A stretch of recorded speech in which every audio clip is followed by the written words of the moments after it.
What is up? Happy Tuesday. On today's episode, I have Crunk from Shades of Blue Network on. We are going to talk all things Manchester City. That is the club that both of us support. So if you don't like City, tune in anyway. You might hear something that you like. We talk about the good, the bad, the ugly, and then what our predictions are for the rest of the season. So hopefully you had some fun this past weekend watching all the football. FA Cup was just a blast. Plymouth Argyle, the bottom dwellers of the championship, won. Liverpool, the probably champions this year of the Premier League at least, 0. So that was just a really, really fun match just to see a team like that beat Liverpool at home. Those fans will never forget that match. Manchester City struggled against Leyton Orient. City 2, Leyton Orient 1 after going down 1-0. Stefan Ortega just has not really been great the past couple weeks here. So hopefully Ederson will be healthy ahead of our big Champions League match later today versus Real Madrid at the Etihad. So it's going to be just a wonderful week of football. Hopefully you have plans to tune in, from work, or if you're going to tape them and watch them later when you get back. Just an unreal day. Borussia Dortmund versus Sporting should be a blast. PSV versus Juventus. I mean, I could name all the matches that happen over the next 2 days in the Champions League, and just going to be a really, really fun couple days here. So I appreciate all the feedback on episodes 1 and 2 so far. If you have not listened to those, go back and do so. Check us out on social media. You can find all of that in our link tree that will be listed in the show notes. If you haven't already, subscribe, like, all that stuff. I just really appreciate you checking us out, and I look forward to some more feedback. I have some really fun guests coming up over the next couple weeks, so I appreciate you being ball junkies. Thanks. Crunch, how are you? I'm good. Thank you for having me. I'm excited. Heck yeah. Well, welcome to being a ball junkie, my friend. I can add this to my CV, my resume. I'm excited to be, guest on Ball Junkie. Yeah, it'll go like right below talking to Will Perry about City all the time. So good people. So first of all, happy transfer deadline day. Papa Cheeky, continue to give us some good gifts here, buddy. I am very much hoping so. I'm doing a live stream later with another City content creator. Shout out to Luke. And we're going to do a transfer day deadline. It's not really something I honestly do. So I've been just trying to figure out how it intrigues me. And all it really does is just really nerding out about each player. So I've just been hopping back and forth between like FOTMob and FBF Rev, looking at statistics and percentiles and, just having fun. Nico Gonzalez, as of this moment, looks like it's going to cross the line. So how are we feeling about that one? Oh, he is technically the closest physically to a Rodri profile. He's 6'3", 6'2", 185 pounds. And he's a person who likes to move the ball, not necessarily with the ball. Like Kovacic likes breaking through lines himself. Rodri, he can dribble through people if he needs to, but for the most part, he just likes pinging the ball around. That is what Nico Gonzalez does on his squad. He also gets goals. He's third on the team in goals, five goals, 3 assists, I believe, something like that. That's in 17 matches. So yeah, all things that like we could really, really use right now. Honestly, yeah, he's great in tackles. Like, yeah, aerial duels, he's pretty good at that. So like, I think he's gonna help a lot. What he represents could help a lot. Like, I don't want to put too much pressure on someone who we technically haven't officially announced, but if he's brought to the squad, yeah, I'd be very hopeful for what he could do for the rest of the season and looking forward, honestly. Okay. Yeah, I think, if you haven't gathered this yet by this start of this conversation, Crunk and I are going to talk mainly Man City today. So if that is not your thing, listen anyway. You might learn something. So, well, I saw you do ask me about music later, so I'm a little excited to talk about that. I mean, for all you punk lovers, I don't have much of that for you, so I apologize. No, but I am a big fan of music, so yeah, I am excited for that part too. DIY mindset stretches through all genres of musics. You know, punk Yeah. can be mean many, many different things. Um, Yes, I I know. want to Trust me. know, I want to know, Crunk, how did you fall in love with City? I'm sure you've touched on this, but for the Yeah. people who do Yeah. not know the story, let's chat. Of course. Typical story for US, especially a guy, I feel like. FIFA, 2002, I was playing over at a friend's house, and I'm pretty sure that was like the first time I've ever played it. And I was flipping through the teams, and first off, I was just amazed by all the like regions and all that stuff. I thought that was really cool. And I get to England, I'm hit to the second division, and all of a sudden I see that crest that's on your chest, actually. And I just go, that's cool. It has the stars, it's the eagle. It's the second division. It's Manchester City. I've only ever heard of Manchester United. I tied them to the Yankees. I hated the Yankees, so I knew I hated Manchester United. Once I found out there was another team in Manchester, the sky color blue. I love sky blue. Sky blue, like deep greens. Those were my vibes. And I picked the team. I beat my friend down basically with SWP and Goater. It was really fun. And so like once that was kind of when I was in, and I mean, there was no way I was really able to consistently stay in touch with it. Nobody around me cared anything about it. So I would check on in newspapers, see how things were going until I was able to then like live on my own and delve into the team more and more and more and more and more. And yeah, it's just been a wonderful thing. I played rugby also, so that kind of Nice. helped thrust me even more into just accepting more alternative sports, as people will call it here in the United States. Kind of crazy that we could call that an alternative sport when I it's know when by it's far the number significantly big. one. Yeah.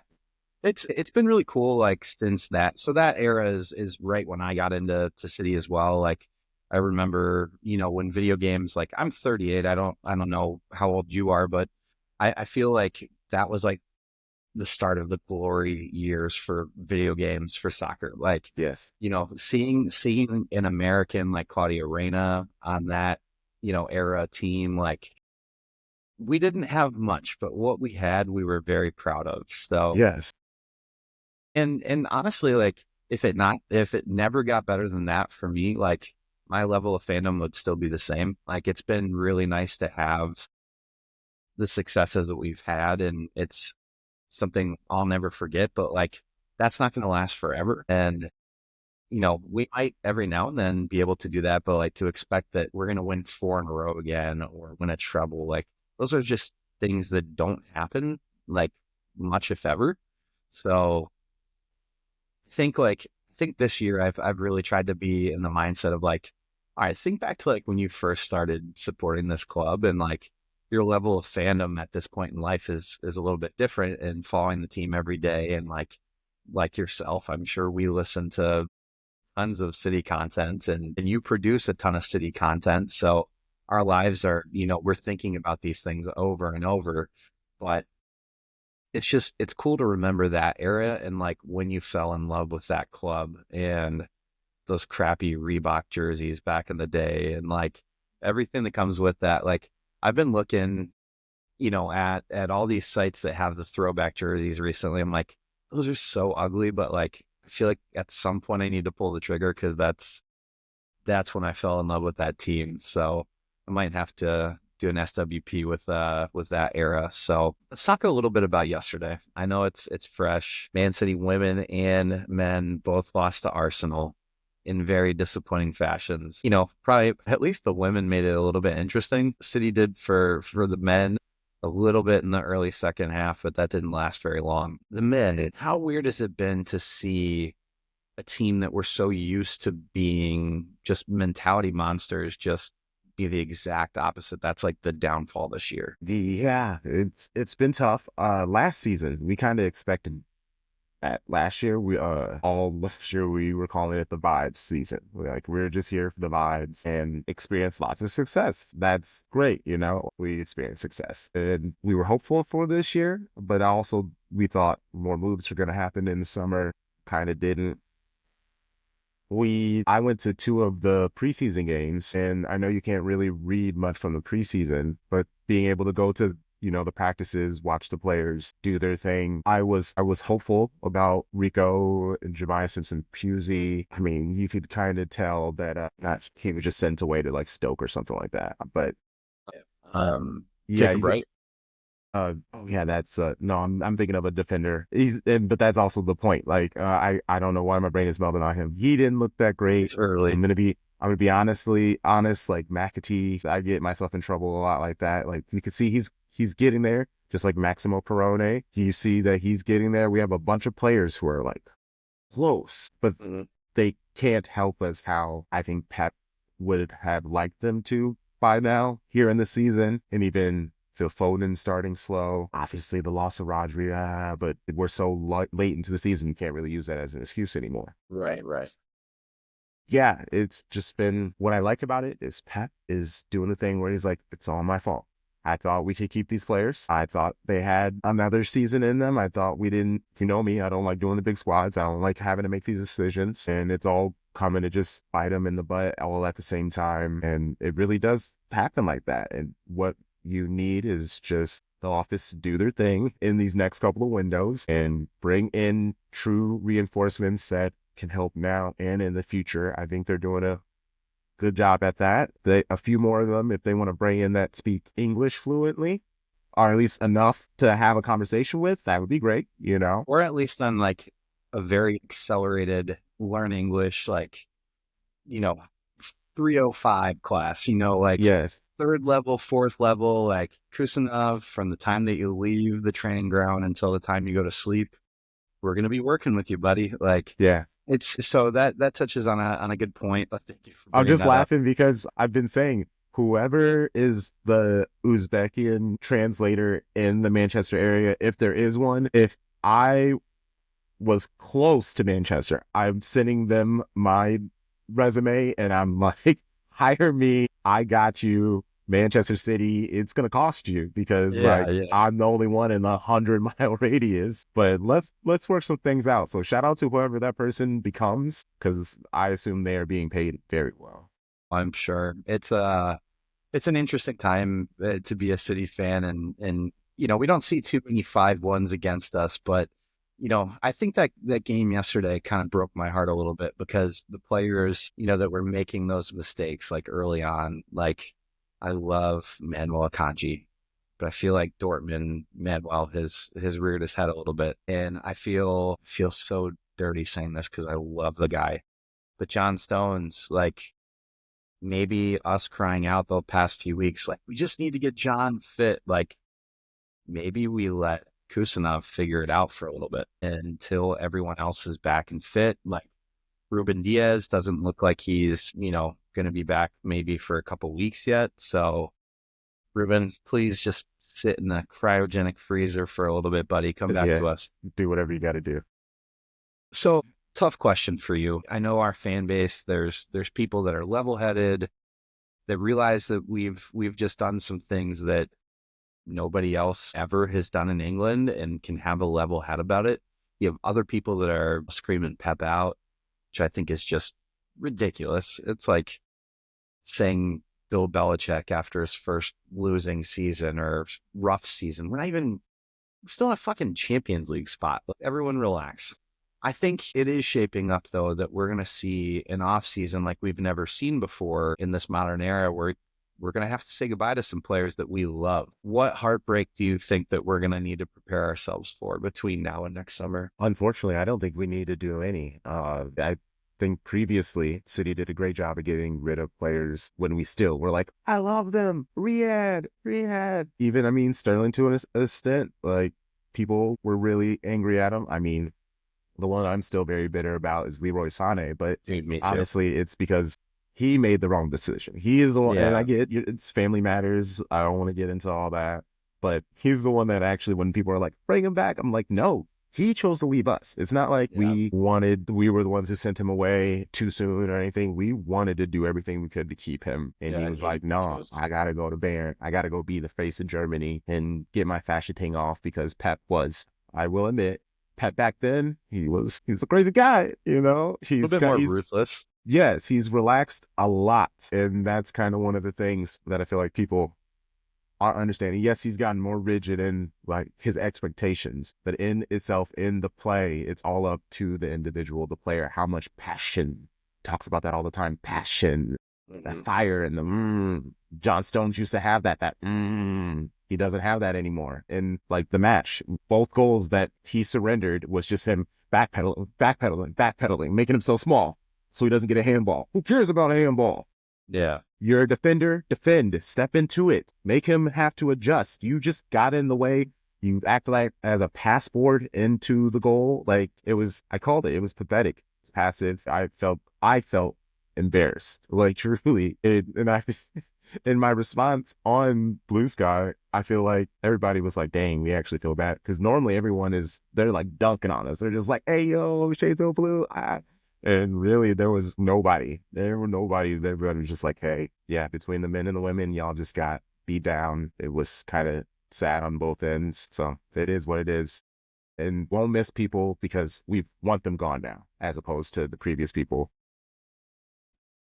Do you think Stones is one of those guys that we're gonna say goodbye to, say thanks for all the years? Yes. Do you think NYCFC is a move for him? Do you see him getting another move in Europe? I don't know. I feel like there's always going to be someone who's going to give him a chance, and it's really up to him where he wants to go. Because does he want to go to Brentford and grind? Does he want to go back to an Everton? Does he want to do those things that technically he's not having to do at City, but he'll play less football? But I guess the physical demand will be more also. But it's like, it's really, does he want to go to MLS? Can his ego handle that?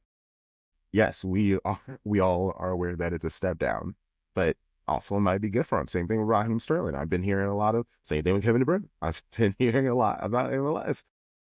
So if they're going to pay you and the workload is a lot, you could talk to Messi. He can tell you, like, this is how you need to have this phrased in your contract so you don't have to worry about this thing. I'm sure the lawyers are best friends anyway, it'll do whatever they need. Yeah, they are at the point where they should be focusing more on enjoying their career. And I think that's the problem with a lot of our roster. We have too many people who are at the point where they just need to be enjoying their football instead of the personal inspiration, honestly, the sometimes anger, the hate that you need to want to beat down your enemies, to like embarrass them, to go 4 in a row, to win a treble. Like, you have to refuse to lose. Like, that is the worst thing. It's one match at a time, and you just hear a lot of people talking about, getting there. When this happens, they're forward thinking. Once these things happen, we'll be good, instead of, no, I hate this. We need to day by day be taking this. And they used to say those things. Hey, we used to take it day by day. All we're thinking about is this next match. And now it's once this person gets back, once these things happen, well, we have this, and this is why we're struggling. Well, we have this, and those are just, yes, there are reasons, but nobody likes excuses, especially from a team who has just won 4 in a row.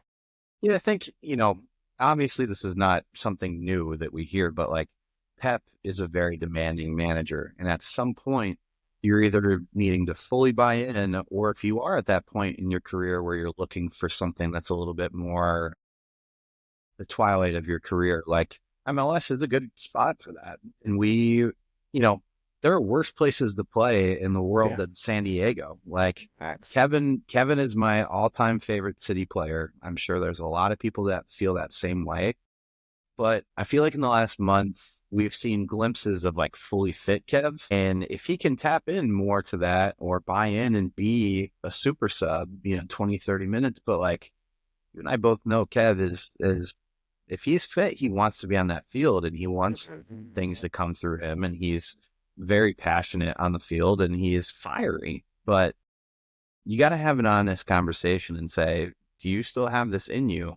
Can you still do this? And I think one more year of that is cool, but like after that, it probably is time to say, thank you, Kev, for the most incredible career, and either come out and say, you can be here for as long as you want to, or we're going to need you at this standard. And if you don't feel like you can be there, There's more players other than Kevin De Bruyne that fit into that. I think you can say, I love Ilkay Gundogan, but same thing. Like, I don't know if my heart can handle seeing him and Kovacic on the field at the same time anymore.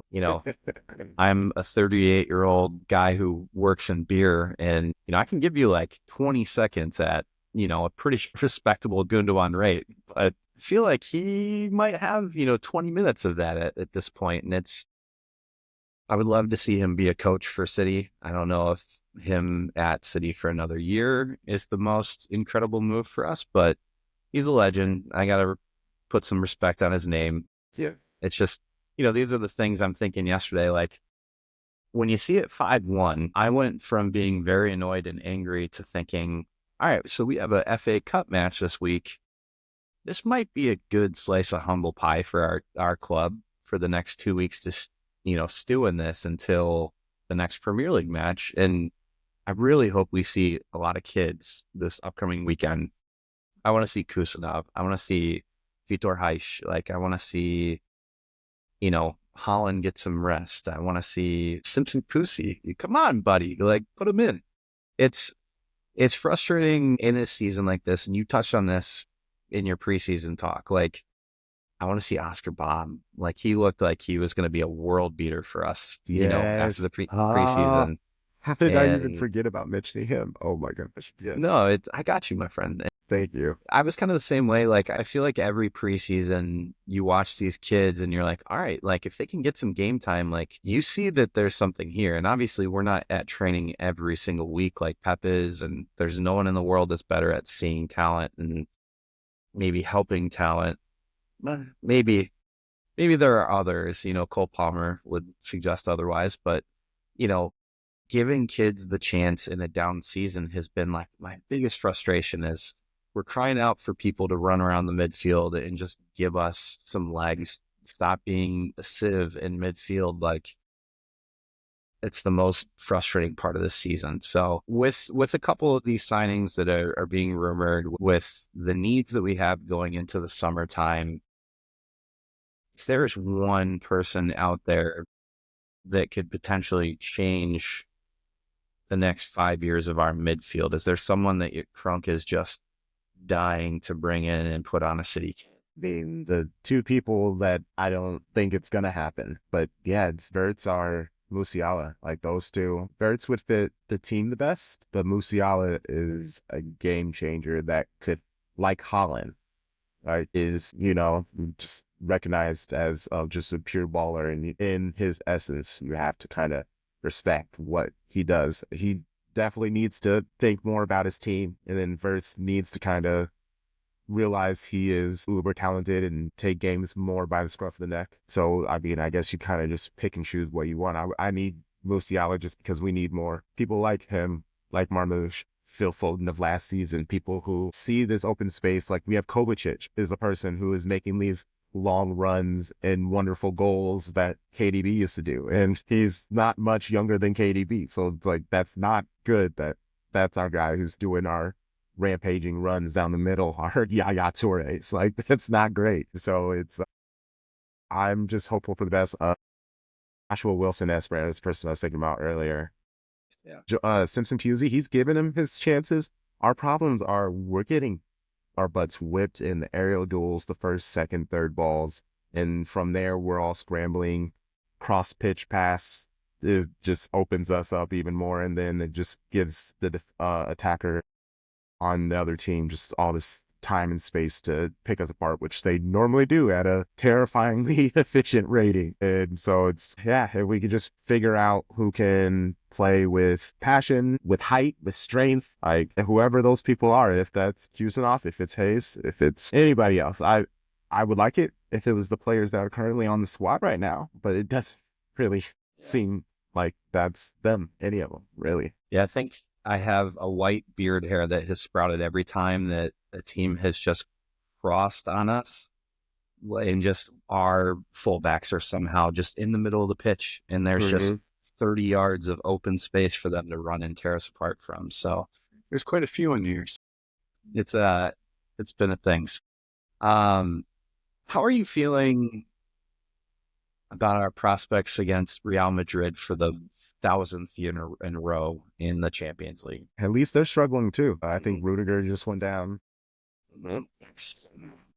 Like we're both just two old teams with young players, incredibly high ceilings. I mean, they have more because it's Real Madrid, but neither squad is playing at their best. It's just, I think we could see like the highest like FIFA score, like we're playing video games, like 6-5. Like yes. I think we're going to see some goals at least. So I think the thing, like, when we drew them, I laughed about it because as soon as we knew it was Real Madrid or Bayern Munich, like you already knew it was going to be Real Madrid. But this is the first time that we have faced them where I feel like, you know what? There's no expectation that we're going to beat them. So let's just fucking swing at them. Let's just go for it. And let's, have the Etihad just bouncing like it was a couple of years ago for that 4-0. Like watching that match, I think out of all the years that I've been able to just watch matches, especially in the NBC era, like and for Champions League, like Paramount, like what they've been able to do with that, like I've never heard that stadium come through the TV like it did that day. And I still get chills thinking about that. So I had the opportunity to go over to Manchester in October for the first time and getting to experience the last two matches that we won for like a month and a half.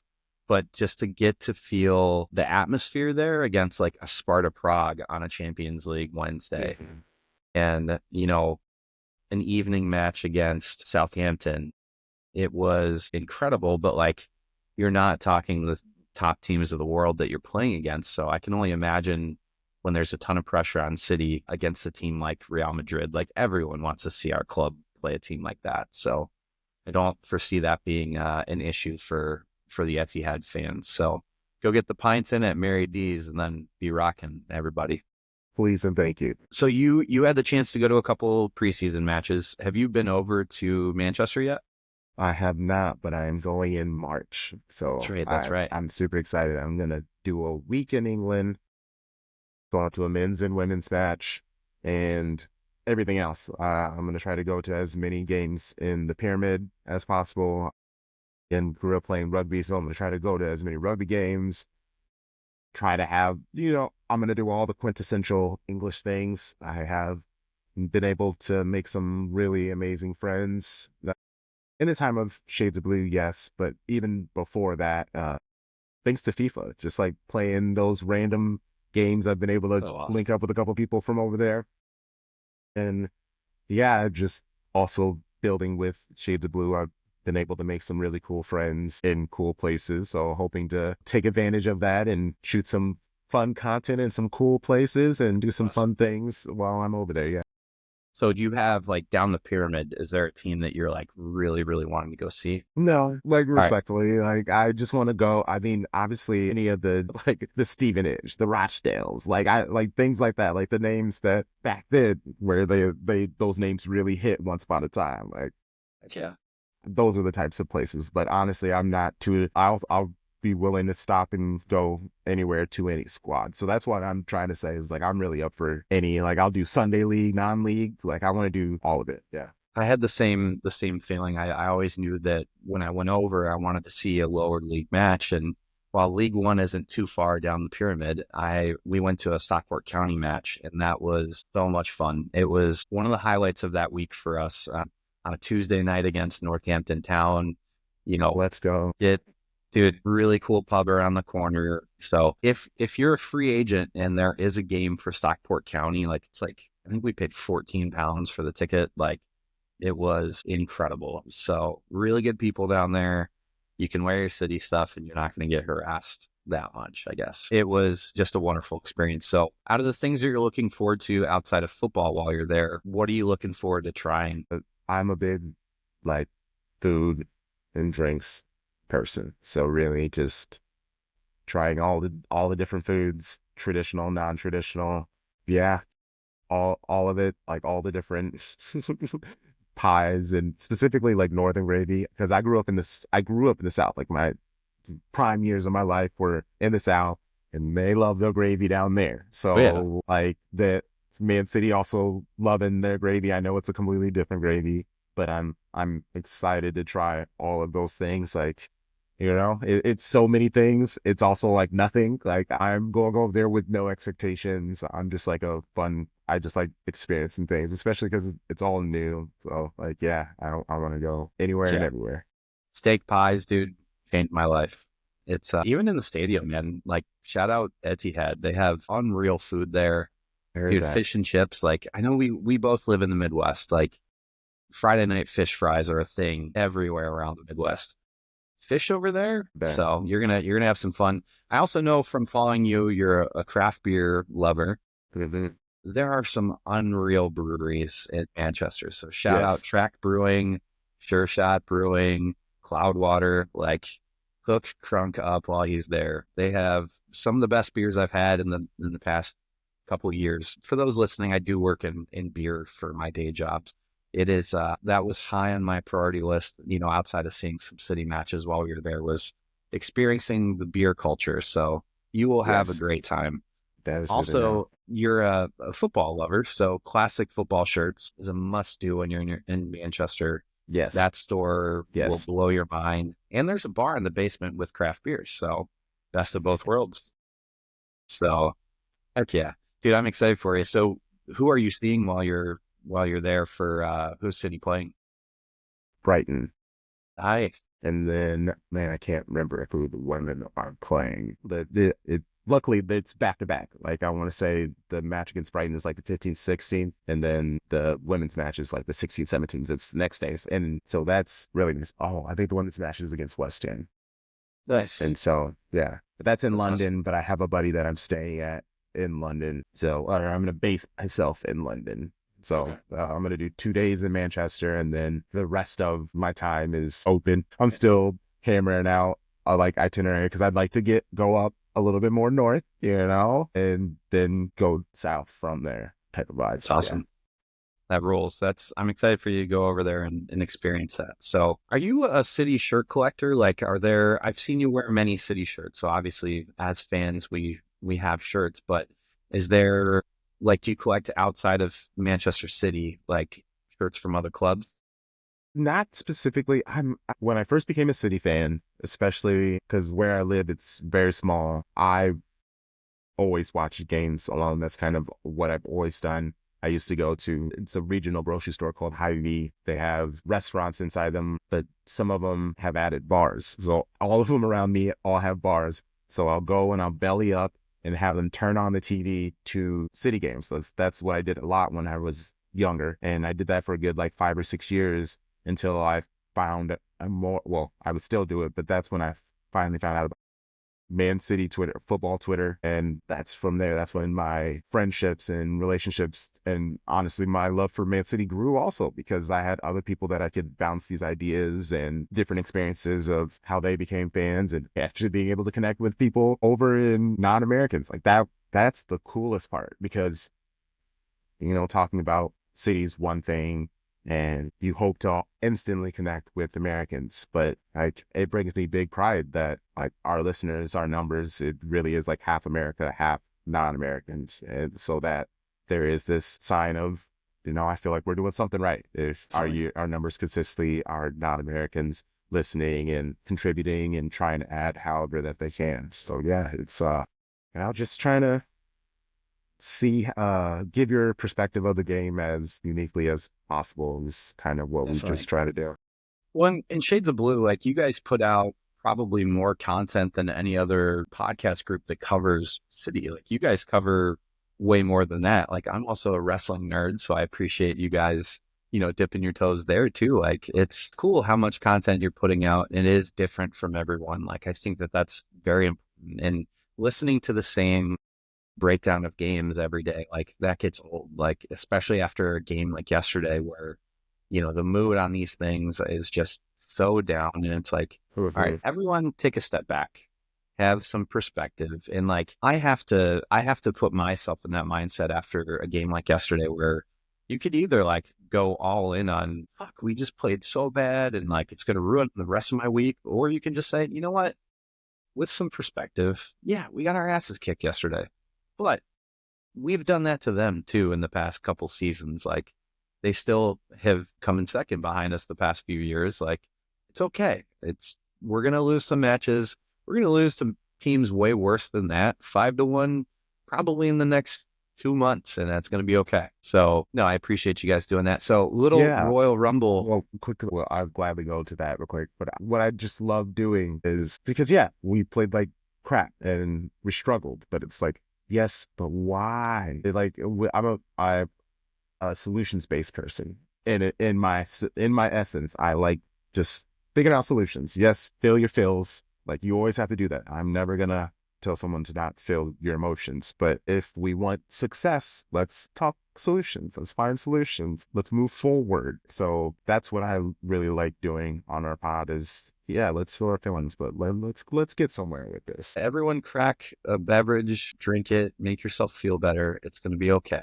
So, Yes. Royal Rumble, my friend. Quick note: let's not go all into the wrestling because Yes. we could talk for the next hour about that. But what are your feelings about let's just talk just strictly the men's Rumble match? Like, how do you feel for the outcome versus like, you know, how it shaped out for who the last three were? Like, Mhm. what are your overall feelings on that? They have so many superstars that are so top heavy. They don't need titles right now.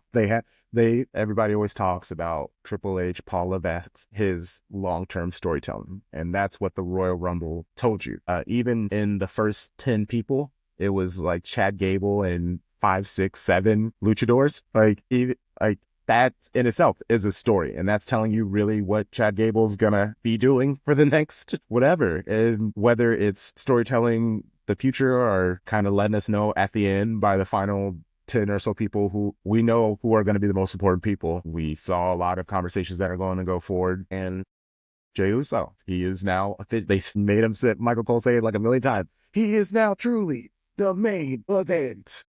So now that's going to be the road to WrestleMania. Yeah, I really like Jey Uso. I think he's been an incredible wrestler for a long time at WWE, but admittedly, AEW fan over here. Okay. I think that WWE and where they've kind of lost me along the way is it's the same people in the biggest spots all the time. And then I've never been a Cody Rhodes guy, admittedly, hand up. I think he's done a good job of having good matches as champion. Like, I think he made, Kevin Owens. I love him as a wrestler. Like, I thought that match was fun, but I think that they need to develop younger talent and push them. Like, you look at, and I'm not a huge fan of Braun Breaker. I think he's Goldberg repackaged in, a He's a more, lot better on the mic. He's a he lot is, better on the yeah, definitely. But like, his spear is a little bit more exciting. I Yeah. gotta, we both probably got some sinister, satisfaction out of seeing Speed just get absolutely fucking pummeled by that spear. So take that, buddy. Yeah, right. But I think AEW does a lot of things wrong that WWE does well, like the long-term storytelling, having a plan for people in general, Yes. sometimes instead of just having good wrestling. But like, I will never miss a Royal Rumble. Like, that is just, since the time I was a kid, like, that is the event for WWE for me. And I walked away like, man, I don't know if I need to watch this live going forward. I'm at that point with that company where I'm like, yeah, I might watch some WrestleMania, but maybe just like catch the YouTube footage of it. So I don't know. That's just my feelings. That's talking No, wrestling. no, I'm that's fair. golden. I enjoy AEW and I'm trying to enjoy it. I enjoy them for each of what they are. I try not to tribalize because I don't care For that sure. much. But I love the wrestling aspect of AEW. For sure. I like the different shapes and sizes of the wrestlers. Some of the wrestlers they laud as dope wrestlers. I personally cannot believe in them. Like if they want to truly be serious, let's yoke up with just a little bit. Like I just need definition. I'm not even saying like get super muscly. I just need definition of some sort. Yeah. I just need something. There's only so much crazy you can do, especially as just like a human being. Like, yes, hurting yourself and throwing yourself through things that is very entertaining, but that can't last in your career. Like, Yeah. and how will you evolve? That is the stories that can be told also. I think there's some of the best collection ever in wrestling, like from pure talent. But if you have an Okada and no one cares, if you have a Will Ospreay and they're in mid card right now, like if you have a Kenny Omega that's just doing the same storyline that he was before he got hurt, like you're wasting your top three talents right there. And like you could be telling the most insane stories of all time just having those guys feud, and maybe that is where that goes. But let's take Yeah, a just like if switch. whatever, we can go Yeah, there. yeah, Like I love yeah. that guy. I love him so It's much. I don't know fun. why. It's so silly. It's a fun time to like just have like I still watch, but it's let's just see what happens on both That's sides. fair. So That's fair. I love it. I don't think we're ever going to get another Attitude Era. People No, that like are hoping for that, like with the with Netflix Netflix, switch, it's just not going to we'll get happen. close. I think like Yeah, Halloween will be real edgy. I think they might do like maybe a spring break or a certain summer episode. Maybe they'll be so hot and like it'll be risque. Like I think they'll play with it, but it won't be like a week after week after week. You're just like, oh my God, I can't believe they're doing this. Because after a while, people then grow to expect it or the shock value wears off and then you got to keep ramping it up. And that's kind of where Attitude Era got themselves in trouble. yeah. I think it's I mean, Netflix is a cool thing. I mean, I don't know many people that don't have Netflix, so like the avenue that they signed there, like the new AEW on Max deal, like Yeah, same. it's what a time to be alive. It's never Yes. been more accessible, so that's cool. Yes. Yes. And same thing goes for football too. Like I am annoyed by how many apps we have to watch our teams on, but like I think back to my beginning of my fandom and like the Fox soccer channel, and like you could maybe Fox see, Sports, Fox Sports One, NBC Sports well, Gold. they you might see one out of every God. 5 city matches here in America, and now Sure. like we can just click 2 buttons for a 6:30 in the morning game and be running out of our room to get downstairs and not wake the kids up. And I'm just speaking for myself. You know, and turn on the match and it's like it's just right there. It's crazy how far and how well NBC has presented the Premier League. It's been just awesome. So Couple great. more points I want to get to with you today. We talked about this a little bit earlier. What music are you listening to these days, Crunk? Because this is a football in, it is punk and hardcore, but we talk about all sorts of music here. What I will say is growing up where I live in the Quad Cities, punk hardcore, there is a scene for that here. So I've been to the shows, I've gone to it. I don't get in the pits and everything. I'm not that crazy, but I'll go, I'll listen to the music. I'll lose myself closer to the bar because also most of the time the bar is very empty because of all the straight edge people. So like, you get the drinks easily accessible. And I'm probably going to anger so many people by starting off with this, but The Weeknd's new album, Hurry Up Tomorrow, it actually is, he's gone. He's pop king now, yes, admittedly, but there are moments in this album where it does feel like OG trilogy, The Weeknd, and that felt really nice. Nice. I have a buddy, Solo Jones. He's a rapper in New York. I actually enjoyed his music so much, I went and befriended him. Like he's just his delivery is fun, his word choice is nice. And then Cautious Clay, St. John, and then Manchester Orchestra. Those are like the main artists that I listen to consistently. Yeah. Heck yeah. There's Manchester Orchestra rules. I mean, there's plenty of punk Yes. and hardcore kids. That's a band that resonates with us too. Funny enough, Explosions in the Sky just did a soundtrack for a new show on Netflix, that American Primeval, and they are like a fully like instrumental like ambient band. They did like the Friday Night Lights soundtrack back in the day. Like their soundtracks have always been like, if I need to listen to something on a plane to fall asleep, like that's where that goes. So that's been on the Spotify during my workday lately. So that's been a lot of fun. But for angry music, I have just not been able to stop listening to the new Incendiary. Think like Madball meets Rage Against the Machine. Just an unbelievable band. If you need some angry music, especially after a loss 5-1, Incendiary is your Always need band. angry music. Shout Always need out angry music. Long Island. So Heck yeah. If you have not heard these bands, check them out, or Yeah. artists. So I have Yeah. not listened to the new Weekend record, so I'll have to give that a spin. So, we've talked about players at City that are, in the twilights of their time. I want to talk post Pep. I really hope Pep stays as long as he wants to. It's incredible that he has even come to our club and been able to accomplish the things that no City fans have ever dreamt about doing. But, I feel like this may be his last contract. I'd love for him to stay 30 years if he wants to, but this is the longest he's ever stayed at a club. Is there a manager out there that you're like dreaming if Pep just says, you know what, club football is done for me. I've accomplished everything that I want to do. Who does Crunk want at City? Best case scenario is Pep runs out his contract. He's 2 more years, and Vincent Company takes the spot. That's it. Because when he went to Burnley, you were like, okay, he has so far to go. He needs to prove himself, blah, blah, blah.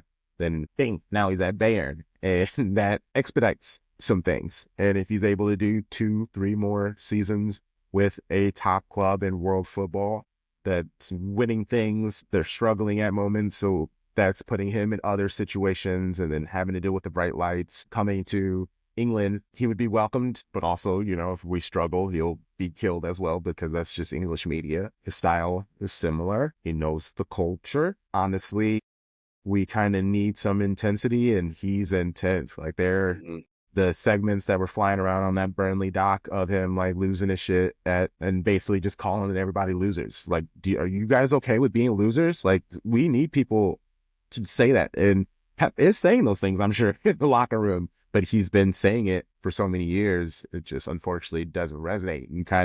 You might need someone who just finished taking other players out 4-5 years ago, that he can actually come in there in a practice and take you out in a slide tackle. You might need somebody who you respect, a little fear, a little bit, like who can, his words hit on another level. And I just think that also, again, growing up rugby, that I had an old school, like English style rugby coach. So he was getting in there. He was there too many times. He rocked me in a tackle. I was playing with our men's team when I was like 16. So like I had grown ass men, like, you didn't come in through straight. So they'll like launch me. And that taught me going straight in these rucks from now on. Like you learn through experience. Sometimes it hurts. Sometimes it doesn't.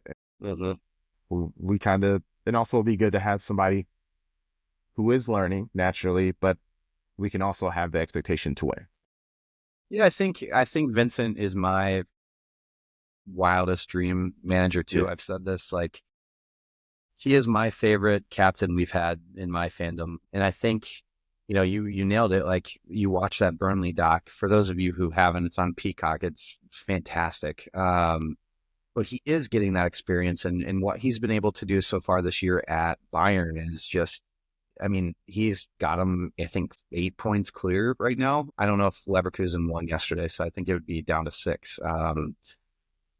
And they have a huge match coming up against them. He is getting that experience at that next level right now, where Bayern's expectations are exactly what he needs in this point in his career, where like the expectation is you win the league, bare minimum. And then from there, it's like, we expect to be in the last 4 of the Champions League and like making runs like probably every few years. Like, and he is getting the opportunity to coach, the biggest personalities in the German league right now. Like, they're a club that if you rival them, they buy your best players. And Yes. there is, there's something to be said about that, but like, they don't have a shortage of talent there. Musiala, Leroy Sané, again, I love the guy. It's one of my biggest regrets was ever seeing him go anywhere after City. But, he's having this experience, and he's managing people like Harry Kane and Thomas Muller. There are legends in that club that he is getting the experience. And if he wants, like, the biggest thing is like, does he want to come back to City where he is a legend, where he knows at some point part of that fan base is going to have a different relationship with you if you're not winning. And I will part fight of me, them. like, yeah, well, and he, that's kind of what He I might want. too. Yeah. which is like, he can handle it. Like he can take one on the chin and deliver a few back. So he is what we need in that locker room. Like if you could tell me right now for what's happening in our squad, if there's anyone out there that I think could come and turn it around just from a human standpoint, like that's what we're needing at this club is that type of leadership and someone to come in and just kick someone in the ass and say, Yes. this isn't good enough and not sugarcoat it. Not, I'm sure Pep does say these things, not the way that he says it in the media behind closed doors, but like Vincent doesn't care. He'll say it to the media. He'll say it to that person's face. Like, and that's what I respect so much about that guy. And I think look, if he wants that city job, I think it's his, like post Pep. But I just wonder if, our football directors and all of that, like, I wonder how they view him versus a Xabi Alonso or, someone with more, I don't even want to say more experience because Xavi and Vincent have the same level of experience at this point. Like, I would just hate to see Vincent Company go anywhere else in the Premier League to manage other than City. Like, and I know that we saw that with Burnley, but that was like, it's his entry level experience.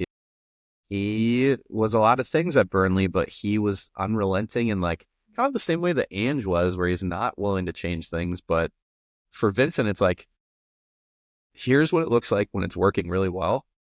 Now imagine if I had the players to make it look even better playing this. And that's what he's got at Bayern right now. And they've had, they've had some tough ups and downs this year. I mean, I watched them the other day. They were up 4-0 to Holstein Kiel and ended up barely holding on at 4-3. Like, they're going through it too, but I think it's all really good experience. And Vincent, please come home when it's time for Pep to no longer be there. I'm so glad that you said that because that is my guy. Like, I would love for him to be the manager. So, fun question for you. How does Crunk see the Club World Cup? What do you mean? Like, what's your opinion on what this competition is going to be this summer? So yes, it's all awful. It sucks. They're killing the game, blah, blah, blah, blah. But the game is kind of going to, until the players, I was with Pep when there were the few weeks last season. Pep is like, hey, they got to unionize. The only way that the players are going to change is if the players themselves do something. And he mentioned it like once or twice at the beginning of the season, but you could definitely tell they were like, so he's backed off. But until, the players do something about it, nobody's going to do anything about it. So I'm excited. It's going to be here in the U.S. with our current administration. I have no idea how international events are going to work here. Mm-hmm.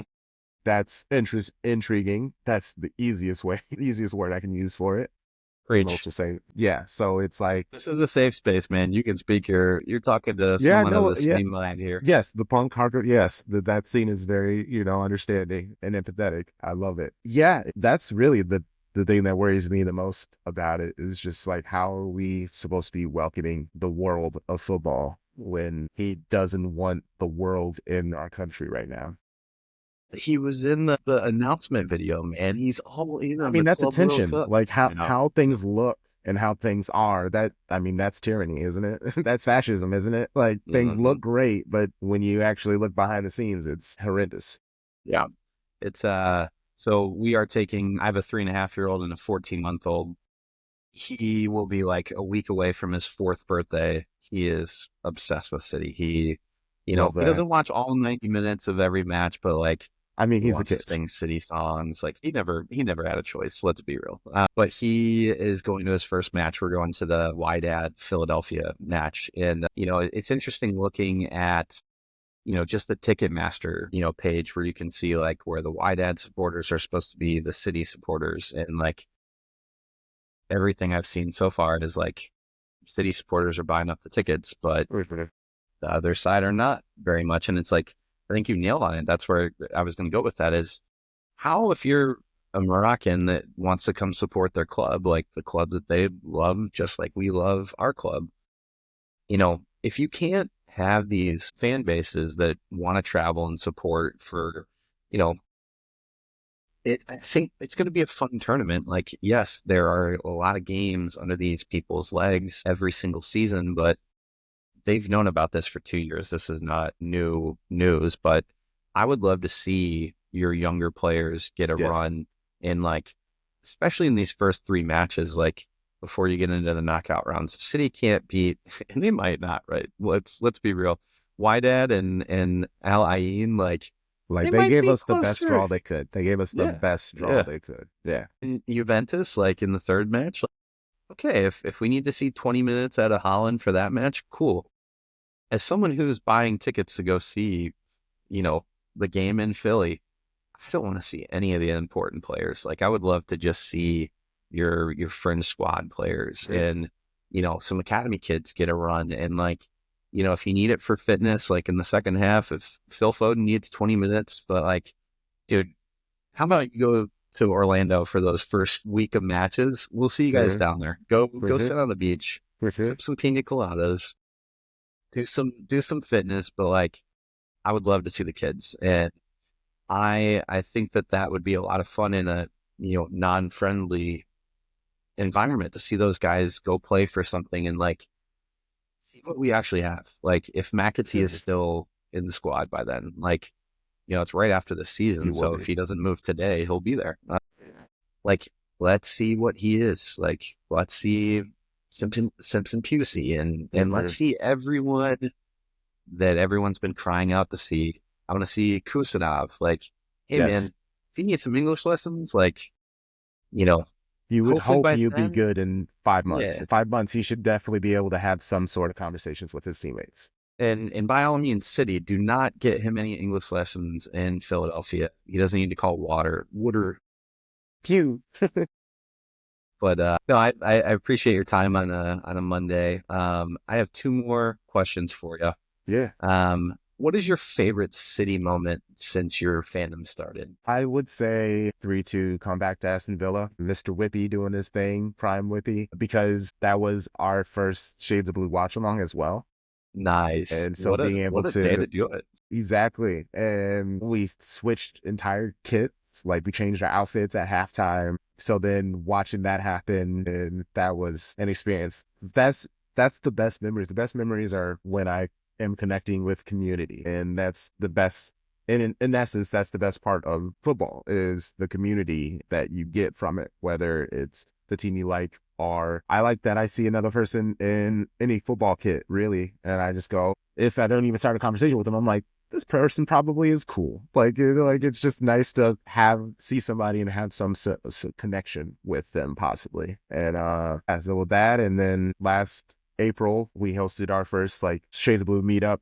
So we in Chicago, all of the hosts, we all met each other for the first time. And Nice. then a bunch of people from like New York and California and Carolina came and hung out with us as well as we watched City versus Chelsea in the FA Cup, care about whatever we lost. But we went to Chicago and CFC, and that was a great time. Just, again, community, people. connecting with people, yeah, who, like, you guys listen to us, like, all the time, like, enough to want to travel to come kick it with us. That hits on another level. Like, honestly, similar with the two games that I went to in New York and North Carolina, Durham. Those games, like meeting so many people in person, like Jack Gon and I are like buddies now. Like I have him on the pod like every 2 months or so. Like he's coming on in a couple of weeks. He was like, hey, can you hit me up after transfer period is done? And I was like, yeah, but I got you. So just like being able to go from that part where,